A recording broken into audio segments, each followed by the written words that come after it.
Something that comes up a lot on a nervous system recovery journey is how can I recalibrate my baseline if life doesn't stop coming at me, if stressors don't start just blowing up in my life like crazy.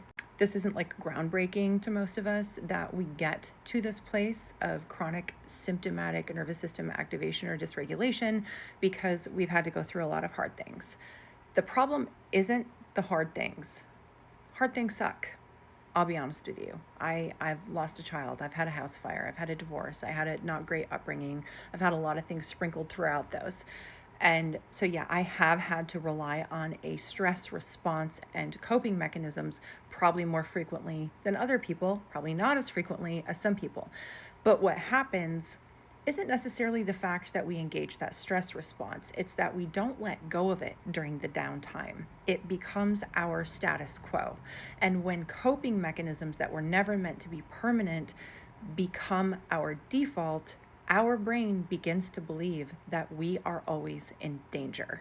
That is why you will hear everyone educating in the space of nervous system recovery say, recovery isn't linear. And you're like, I know, I hear it all the time. Truly, it cannot be linear because our life is never just going to unfold seamlessly in front of us during this recovery process.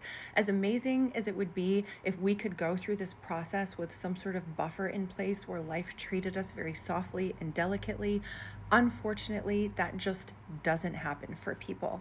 Within a couple of weeks of my recovery journey, I found out that my dog that I'd had for like my whole life, who was 17, and this came right on the heels of losing two of my other dogs 5 days apart. I learned that she had cancer and we had to put her to sleep within just a couple of weeks of that happening. And that was how I kicked off my nervous system recovery journey.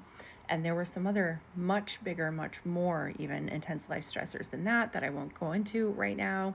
And I remember one day just saying to my husband and my functional neurologist, Dr. Teams at Desert Brain and Spine, he's amazing, love him. I was like, how am I supposed to get better? And both of them were like, you can get better alongside these things happening. This is where a changed behavioral response comes in.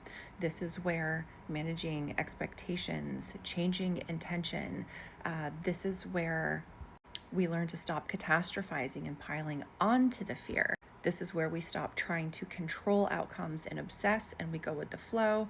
This is where we learn that anxiety is not meant to be gotten rid of entirely. It's meant to be a passing state. And this is where we teach ourselves that it's a passing state. That's where the real work of recovery comes in. And that's why this process will never be linear.